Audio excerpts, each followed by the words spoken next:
Hi, guys. So, in today's episode of Talent First, we have a very interesting guest. This guy is perfectly symbolizes the thought behind this podcast, thought behind naming it Talent First. A person for whom it does not matter if you're an entry level talent or you are a person who's a board member, doesn't matter. For him, your talent matters, and he is very humble about accepting wherever he can learn things from, despite the fact what all he has achieved. So, welcome, Divesh.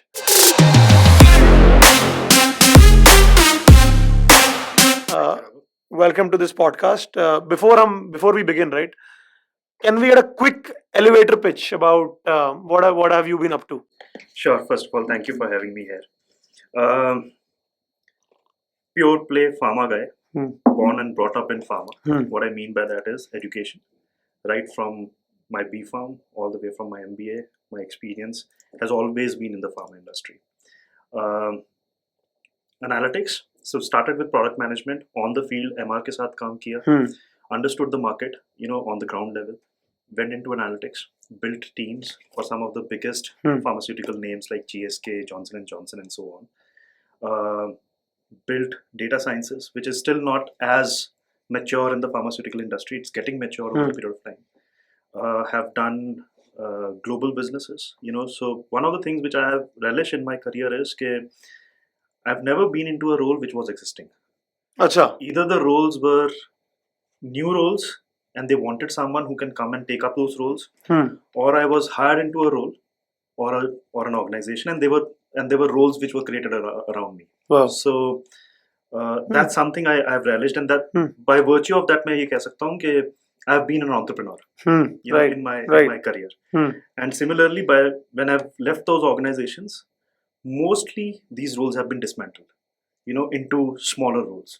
So I'll take that pride in Hmm. terms of saying that yes, there is an entrepreneurial streak which I have in me, and that's how I will put it. So No. pharma, entrepreneur, analytics. Those are three words I can use for myself from a Hmm. career perspective.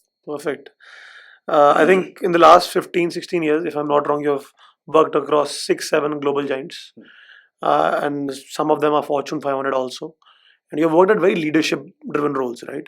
And you are not an overnight success. If someone looks at your journey and they can check out your LinkedIn, we'll put that in the bio. You are not an overnight success. What we can understand from your journey is that आप step by step बढ़े हो. Hmm. आपने ये नहीं एक दिन decide किया कि मैं आज लीडर बन जाऊंगा. Sure. आपने ग्राउंड से स्टार्ट किया, फिर आप एक मैनेजर लेवल पे आए, so on and so forth. You went across two habits that truly defined your career and the way you have progressed. First was an entrepreneurial bug, Yeah. and the other was this curiosity part of it, right? My question to you, and there's a counter argument to it, this might work when you talk about a startup environment, a startup culture. But if someone is trying to make a career in a very corporate company, in a very Fortune 500 driven organization, don't you think that the office politics, they will actually look down upon this, that ये इतना क्यों बोल रहा है, अपने काम से काम रखे ना. मतलब लोग कहते हैं, what I've heard, they say that you have to be shut also. When to be shut is the real reason why you grow in a corporate structure. So what would you say about that? See, I have a dual point of view on this. I'll talk to you about both of these. Number one, when we talk about an entrepreneurial streak, see, entrepreneurial is not only about doing something from scratch, doing something new. Usme one important aspect that we need to take into consideration is you may have one of the best ideas, but if you don't have takers for those ideas, that are ideas of no use. So you have to take your team along with you. And when I say team, I'm not talking only about people working with you for you. I'm talking about your stakeholders also. तो बड़ी companies में क्या है कि ये जो process होता है, this process of getting that organizational buy-in is a longer process as compared to a startup. The level of agility that you will see in a startup is higher as compared to bigger organizations. So the extra effort that goes is into that relationship based organizational buy-in that you need to get into this. But as idea an generation. entrepreneur, you are how do I put it? You don't have that much patience, na?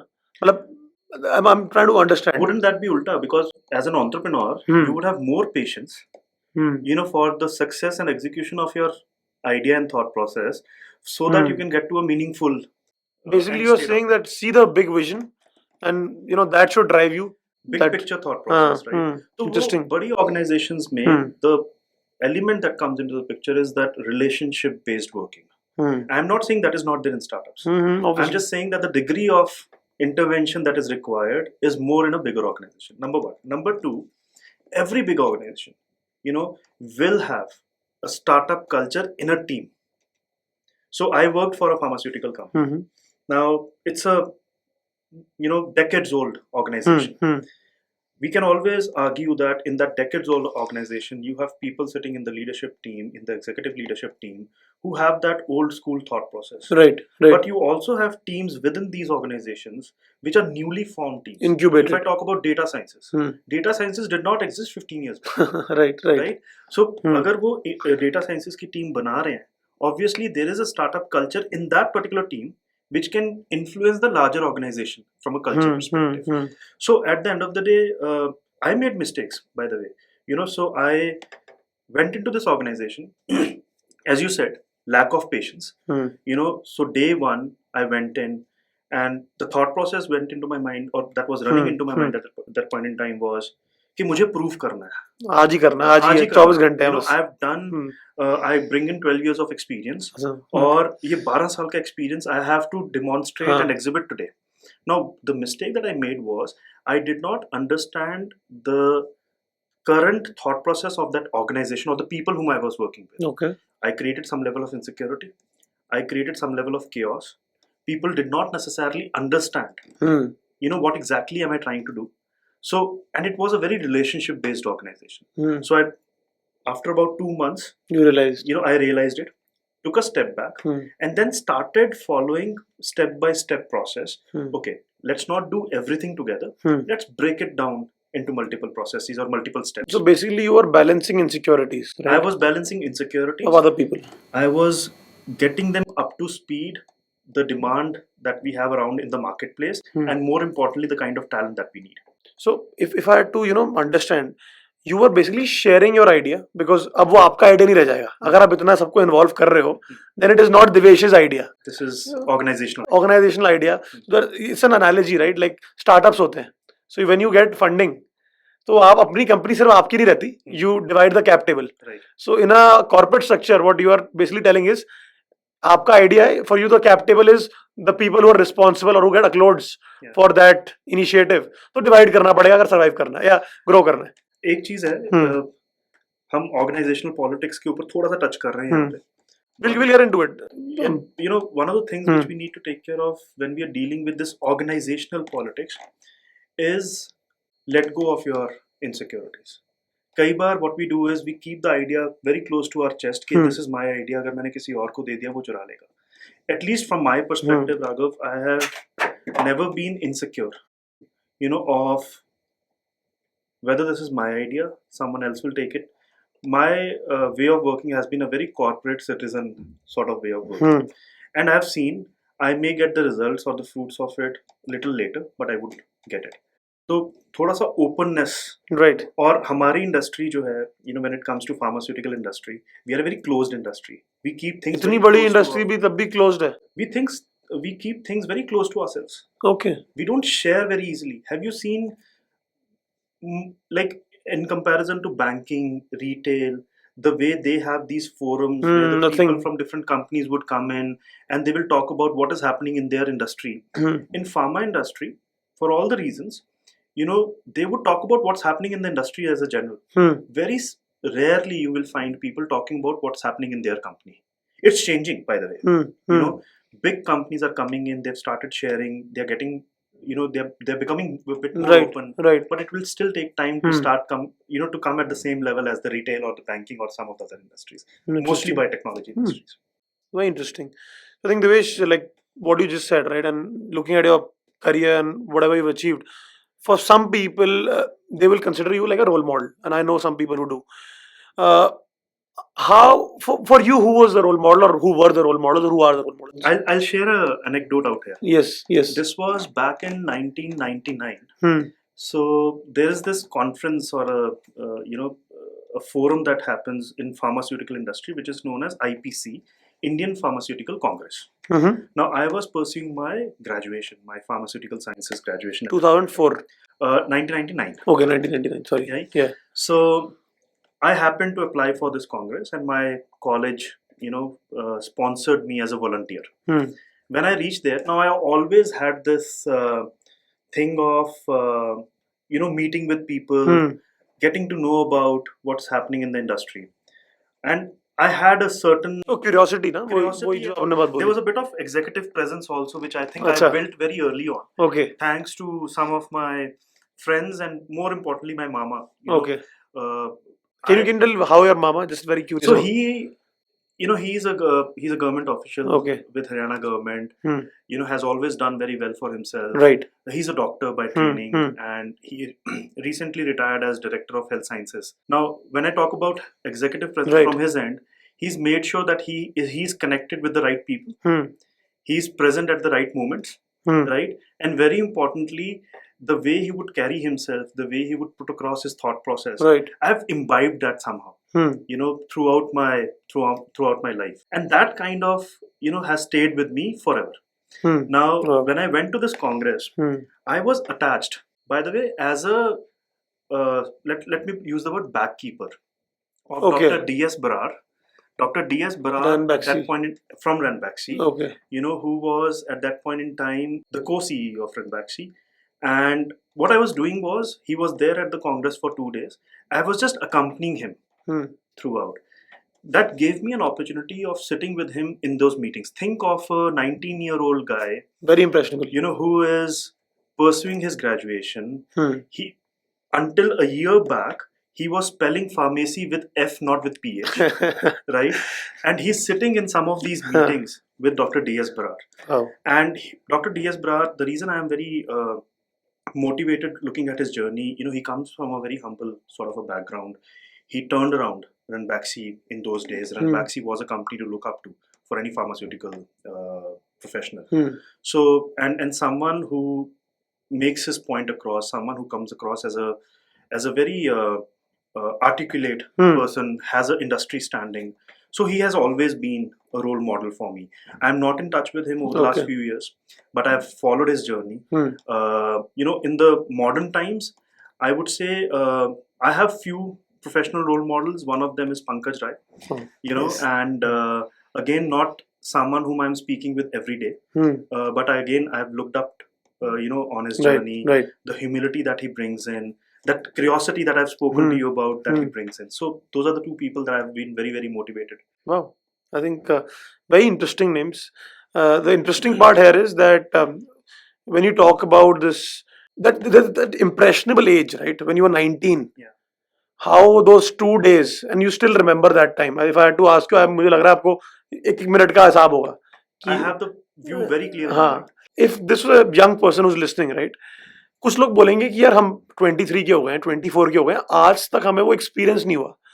So do you think they did not experience it, or do you think they were not looking out for an experience, that's why they never experienced it? Two things. One, I think I got lucky. Hmm. There's an opportunity that came in. The second thing is, I raised my hand when the opportunity came in. It wasn't that there was a draw of chits that was done Hmm. and Divesh's name came up. Right. It was when someone brought up that question that we have Dr. D.S. Barar coming in for the Congress, and we need someone. Hmm. I raised my hand. Hmm. And raising the hand is not enough. I think delivering is also Hmm. Right. important. Right. I think my presence of mind at that point in time, in terms of what I need to deliver, I reached out to a lot of people before I was attached to Dr. D.S. Brar. I got to know about it a day before, Hmm. Dr. Brar had to come to the Congress. So I think to your question, I would say, number one, keep in sight those opportunities, that may just crop up and you're not ready for it. Hmm. Even if you're not ready for it, it's important for you to raise your hand. हर कोई सीख जाता है. Hmm. And for me, most of my learning hasn't come from textbooks. Hmm. For me, most of my learning has come in either by my own experiences or by someone else's experiences, which I call as surrogate learning. Hmm. So keep a tab on the opportunities coming by your way, and be ready to raise your hand, even if you're not fully ready for it. So a lot of people that I see that, for them LinkedIn, they have started like कहीं भी कोई job posting होती है या कुछ भी होता है लिंक्डइन पे, they are always writing their names, अपनी ईमेल आईडी लिख देते हैं. अब दो साइड होती हैं उसकी. एक साइड कहती है कि बहुत बढ़िया जो आपने बात बोली, रीच आउट करो. दूसरी साइड कहती है you're diluting your own brand, you're diluting yourself as a professional, you should be someone who should carry some level of exclusivity. I'm not saying it might not be applicable for all, but for some people they have that mindset. मतलब they are saying करने को मैं भी सबके comment कर सकता हूँ, I can always raise my hands, but because I have belief in myself, I want to have that little bit of exclusivity here. So do you think that exclusivity here at young age is a problem? I'll stick to this example that you picked up, LinkedIn wala. As part of my mentorship sessions, this is exactly the topic that I picked up 2 weeks back with one of my mentors. जिसके post पे आप comment करते हो, why should that person look at your comment? Just because you've put an email ID out there? Or you are putting out something as a comment which is related to the post or which is related to, I mean, why should I read your comment, right? Number one. Number two, if I'm leaving my email ID in the comment and I'm expecting the person to reach out to me, I think I am a fool. Right? I post jobs on LinkedIn. Right. Many a times people would DM me that I'm interested in this job. Apply kar lo yaar. Yeah, tell me, why are you interested? Why should I be looking at your profile? So see, it's not about exclusivity as much, Raghav. I think it's about creating that relevance. Creating that hook for the other person to be interested in you. तो वो hook create करना बहुत important है. Many a times I have seen what you're saying. People would leave comments, email IDs, someone else's reference.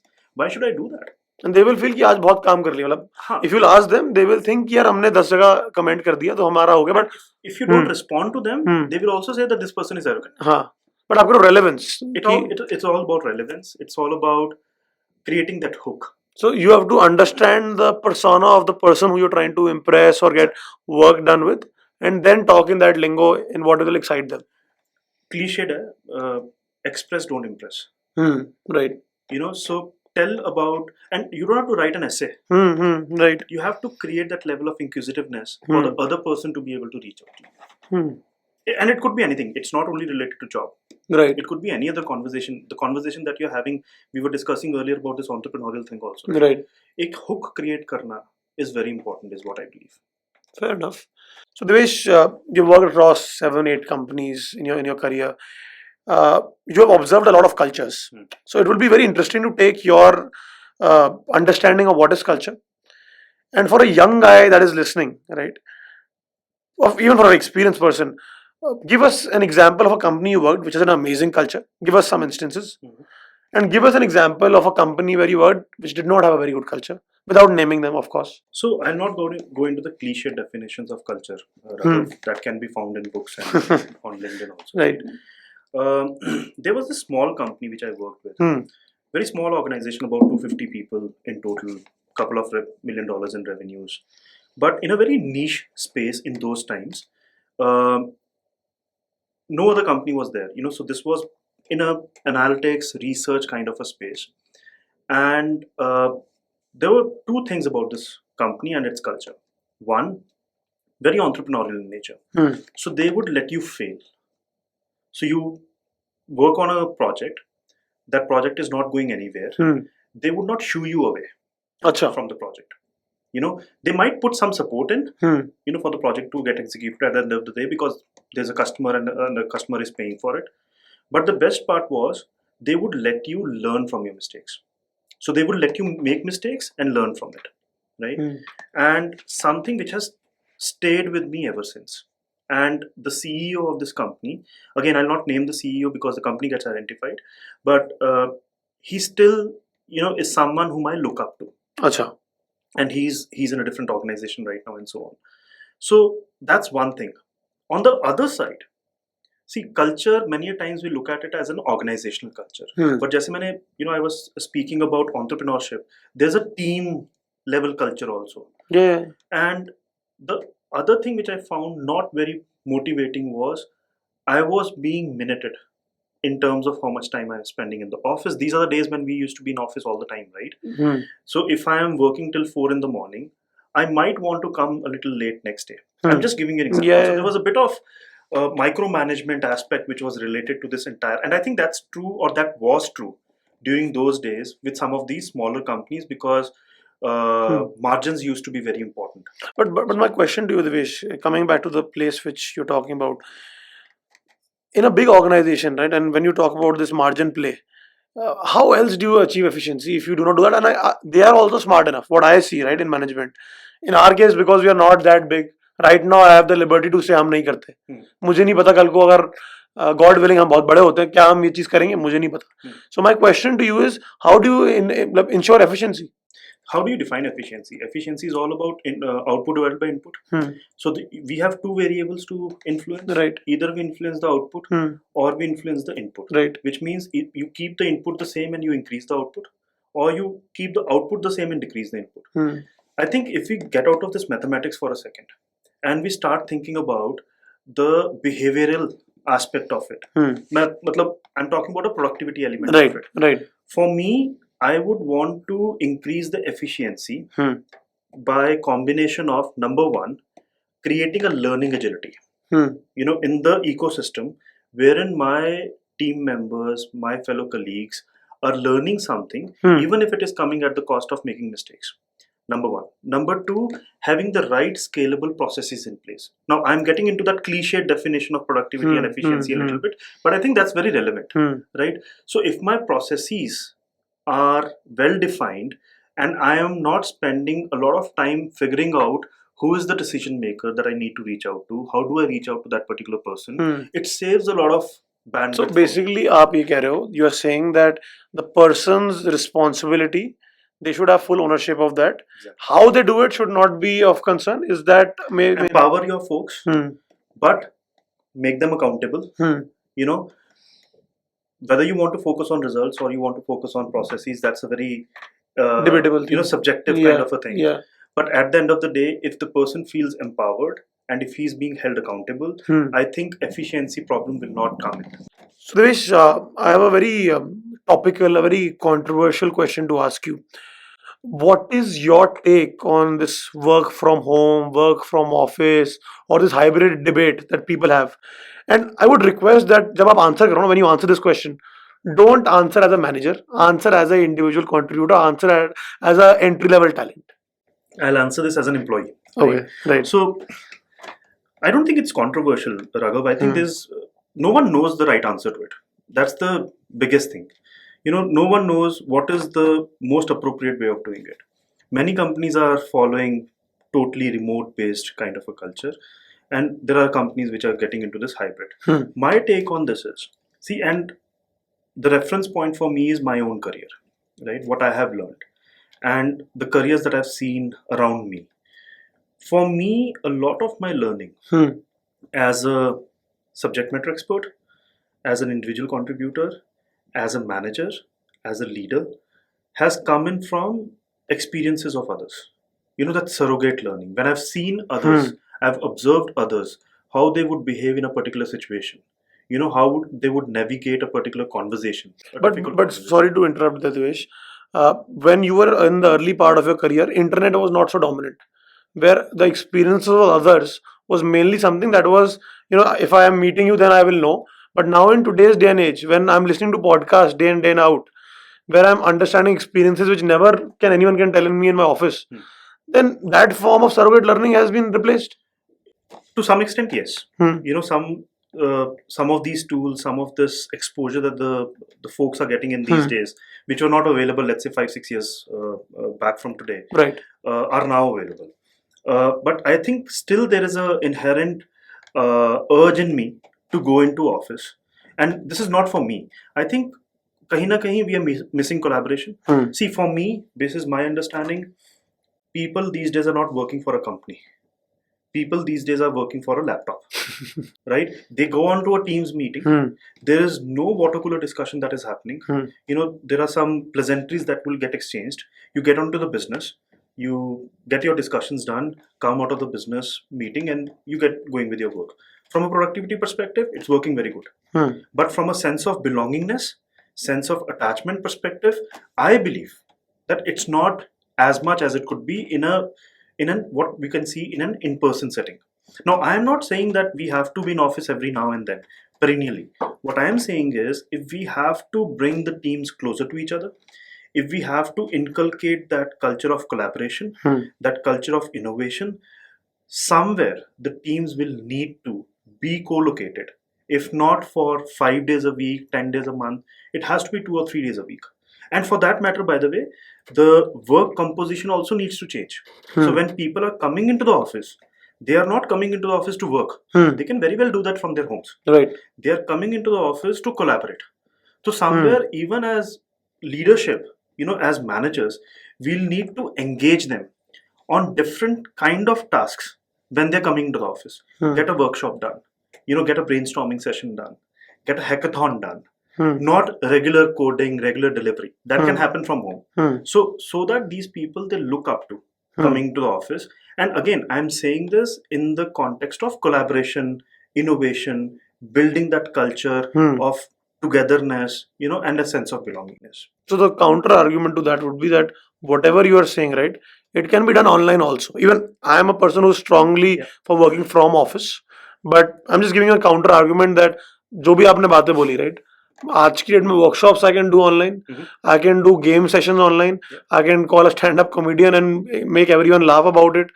You know what I mean, right? Like, so how are we not evolving? Don't you think we should evolve? No, we are evolving.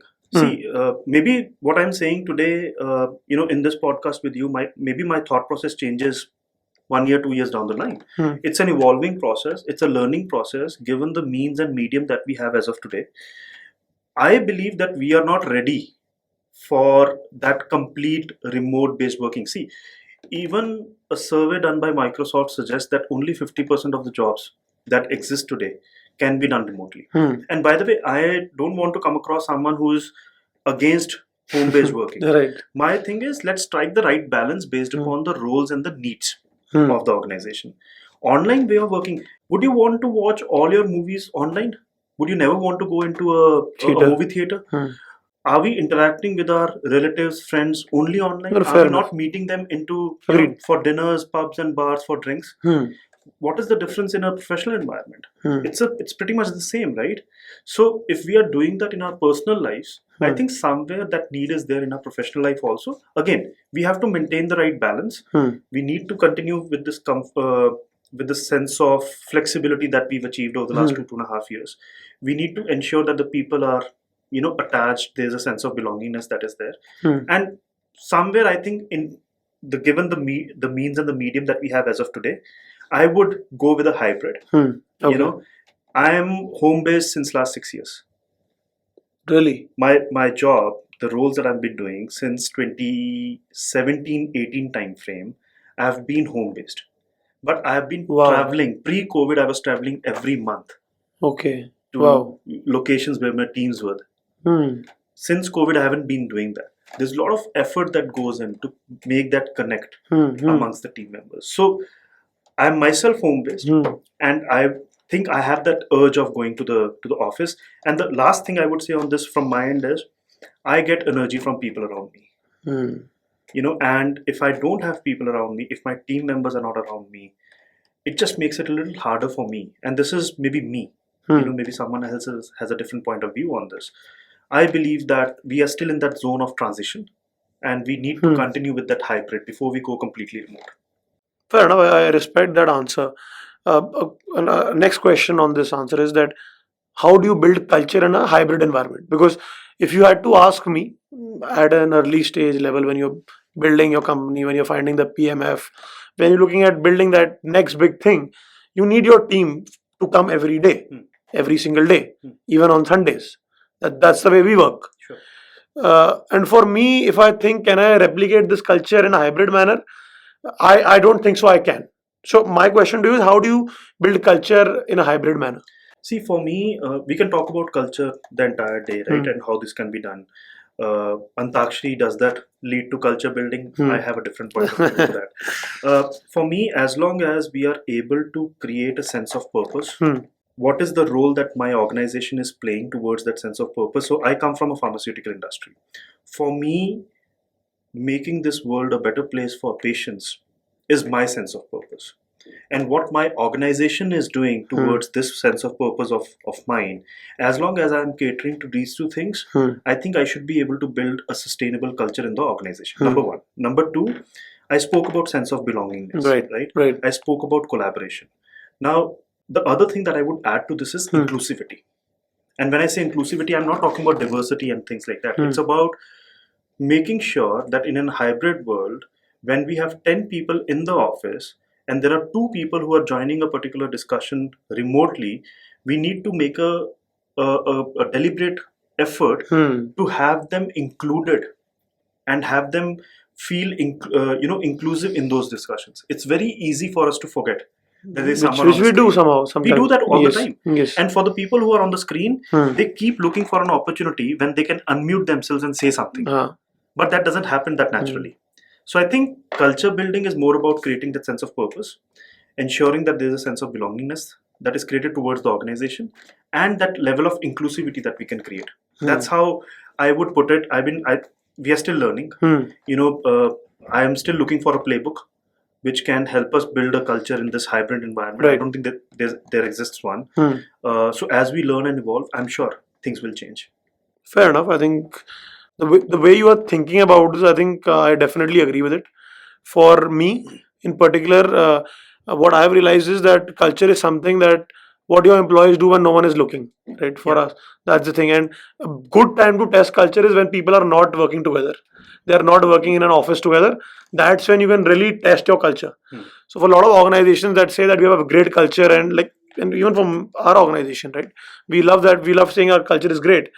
It will truly be tested. For if you ask me, when we are working in a hybrid kind of environment, can we still sustain that? That truly shows the power of that purpose you're talking about.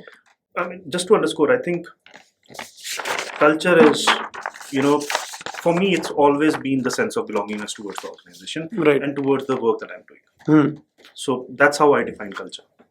Got it. So, Divesh, you have moved across the corporate ladder.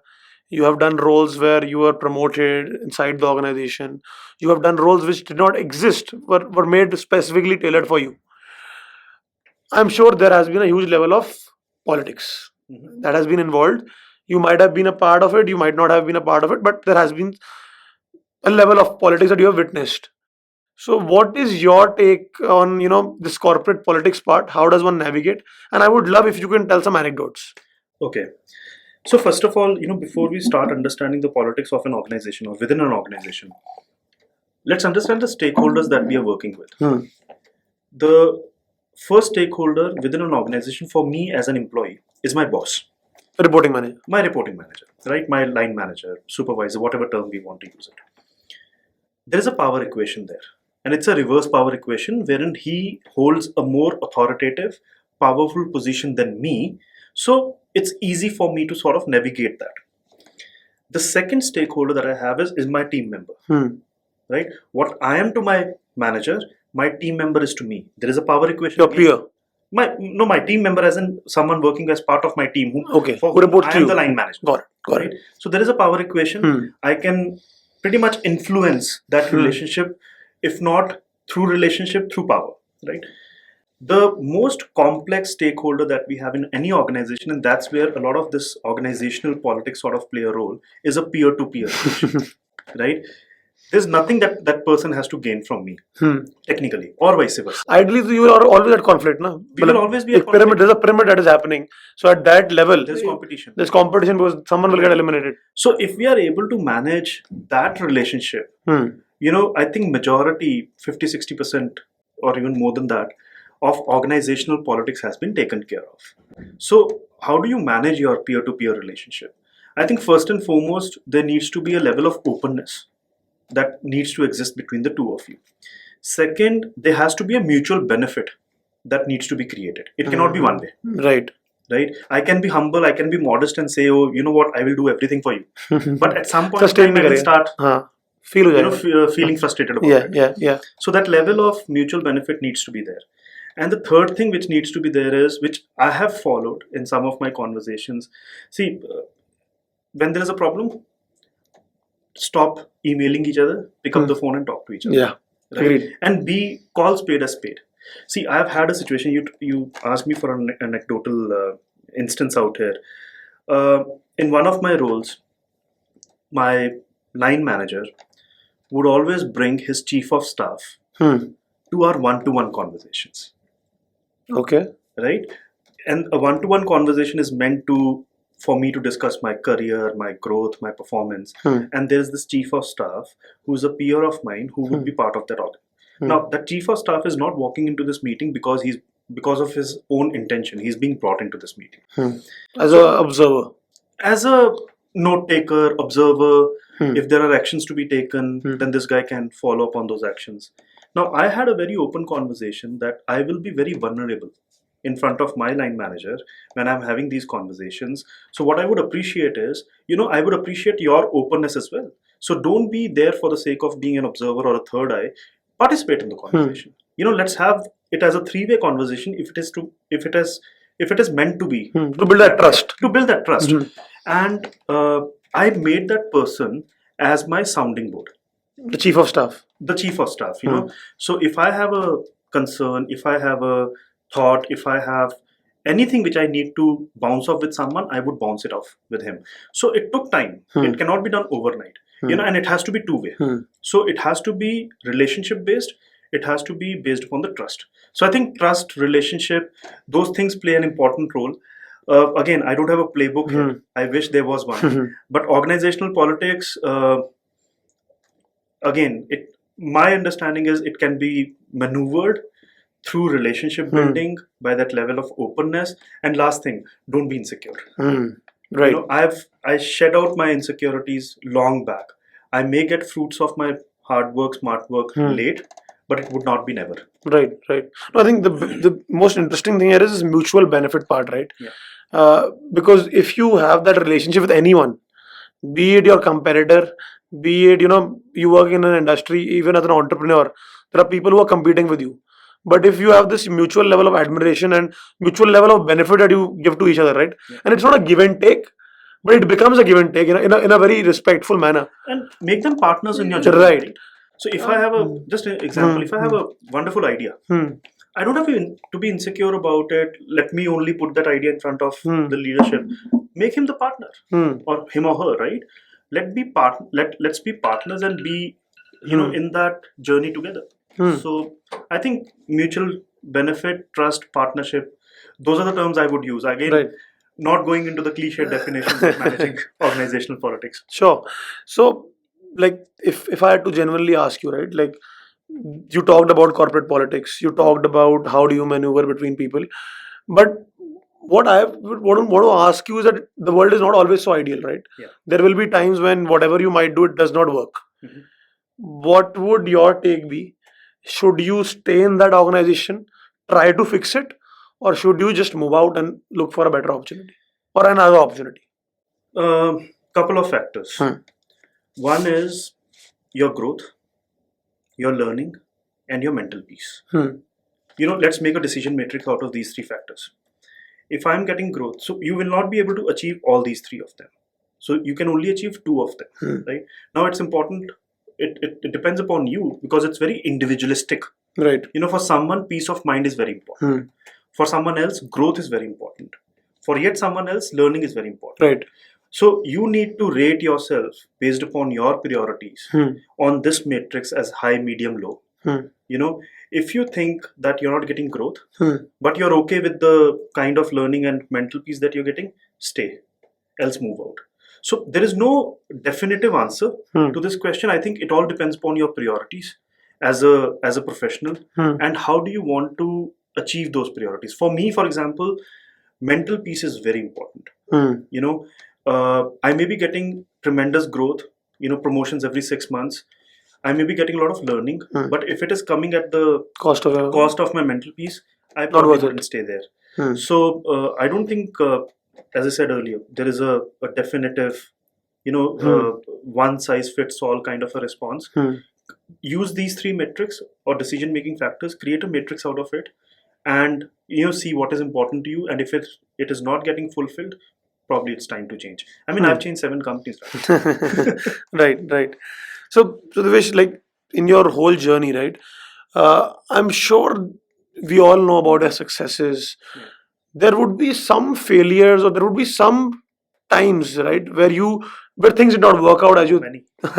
as you wanted them to, right? And I'm sure they shaped who you are today. Yeah. Can you name or mention two or three such instances? Yeah, absolutely. I think for me, failures have been very, very important in life. And not to say that I failed purposely, but whenever I've failed, I've made sure that I'm getting a learning out of it. I'll Right. give you a couple of examples. 2009, I got laid off from Really? one of the organizations that I Okay. was working with. And this was not because there was a downsizing activity happening. So Right. there were reasons around Right. that. But that was like a first jolt to me. And you in were my pretty career. young back then, if I'm I was not. 29 years, Look, right? And not a lot of savings also. not Like, a lot of savings. Yeah. I was just about 5 years in my career. right. Young professional, just had a baby. Oh, A year prior to that, or right. less than a year prior to that. Right. So there were circumstances that were playing role, but that served as a big jolt to me because somewhere I think I was getting into a comfort zone, right? And I was somewhere getting this thought process of being indispensable. And as they say, no one is indispensable. Obviously. Right. Right. I took that as an opportunity. I think in the hindsight, it was a good thing to happen because I got an opportunity to be in US after that. I stayed in US for about Yeah, 2.5 years. So what I learned from that particular opportunity is be loyal to the company, but then don't give everything else for the organization that you're working with. And I mean it in a very positive way. There's more to life than. There's more to life than that. And the other thing that I learned from there was be relevant. Learn, unlearn, relearn is a very topical thing these days. So keep yourself relevant because things may change at any given point. in Right. time. Second learning I shared earlier also, don't be in a hurry to prove yourself. I joined another organization a couple of years down the line. And as I said, I was in the hurry of proving myself. I was in a hurry of demonstrating that the experience that I bring is the best experience. You have to take your people along with you. If your Right. teams, if your fellow colleagues are not with you, no matter if you're an Einstein or Newton, No one cares. you have the best of the ideas, no one will get it. No one will rally behind you. Right. Right. Right? So take your time, understand the organization, understand the objectives of the organization, and then take a step. I mean, I call it as Rahul Dravid approach, right? Take a stepwise approach. That's the second example that I would say. I almost got fired from that role, quite honestly, because I turned very abrasive, which I did not realize.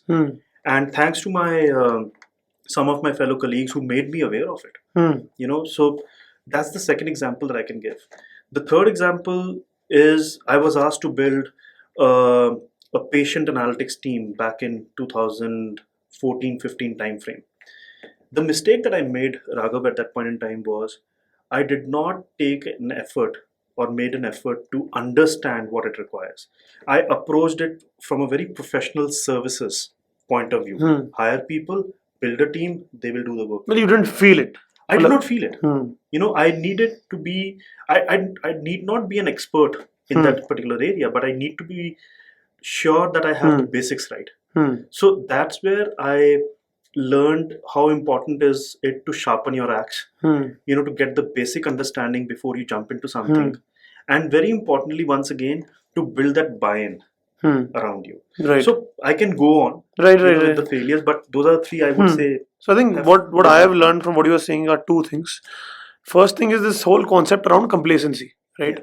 And you come from pretty humble beginnings, as I know, and you've gone through, really gone up in your career. But वो कभी कभी तो kick in करता होगा ना, बहुत हो गया अब, ठीक है, मतलब I'm very satisfied, everything is, life is feeling good, and that is when life hits you, right? That is when it hits you, and I think it's a very natural thing to happen.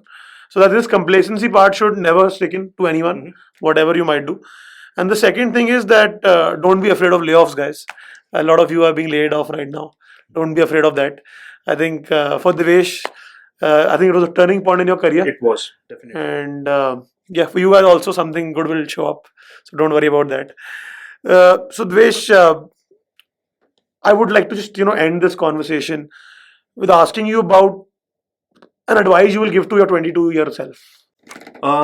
If I rewind and teleport myself back to the age of 22 years, there are a couple of things which I'll do little differently. Right. One, I'll probably identify a mentor myself for myself, much early on. Someone who can be that guiding force. Someone from whose experience and uh, expertise I can learn Right. from. It just makes our struggles easy. It do not take away our struggles. It just makes them easy. Right. So that's one thing I would do. I probably didn't have a mentor till very recently, until very recently. Wow. Okay. So that's one thing I would do. Get someone to be your guiding force, and it need not be your manager. How do you find your mentor? Networking is one thing, right? For me, just reach out to someone whom you have admired. Maybe that's through LinkedIn, maybe someone at your workplace, maybe someone Cold emailing them, you know, cold messaging. no, yeah, exactly. I mean, you're talking about the reach out piece. Yeah. And I think the secret out here is even the mentors would want to be mentor to someone. The leaders would want to be mentors to someone because it also gives them an opportunity to learn. Right. And there's an ego boost Yeah. at the end of the day, which is involved out there. Right. So I think that's one thing which I would change if I had to teleport myself back in those times. Yeah, I mean, second aspect is probably I would have focused more in terms of diversifying my portfolio. So I've been a pharmacy. Yeah, I had to ask you that question. Yeah. And I take pride in that. 18 years of my career, my education, everything has been into life sciences. I probably would have, maybe not at 22, maybe a couple of years down the line, I would have diversified in some other industry, get to know, what's happening, what's there in other industries, be a bit more versatile, Right. than what I am today. But this is not a complaint. This is probably a wish list. Right. I still stick to I take pride in the fact that I'm somewhere contributing my little bit in making this world a better place for the patients. Now, Divesh, before we let you go, we'll know you love singing. We can see your YouTube videos. Guys, check out Divesh Singla on YouTube. You will see some of his covers that he's done. They're pretty cool. So Divesh, एक गाना हो जाए कुछ. I didn't know this is coming in. Okay. I'll hum something. Yeah. Right? This is another thing which I could change for myself if I would have been 22 years old. Okay, so this is from Kishore Kumar times. तुम्हें कोई और देखे तो जलता है दिल, बड़ी मुश्किलों से फिर संभलता है दिल, क्या क्या जतन करते हैं तुम्हें क्या पता, हमें तुमसे प्यार कितना ये हम नहीं जानते, मगर जी नहीं सकते तुम्हारे बिना, हमें तुमसे प्यार कितना. My God, wow. Amazing. Thank you, Divesh. Really, really appreciate your time. Thank you so much. Thanks a lot for having me. Yes, Thank you. thank you.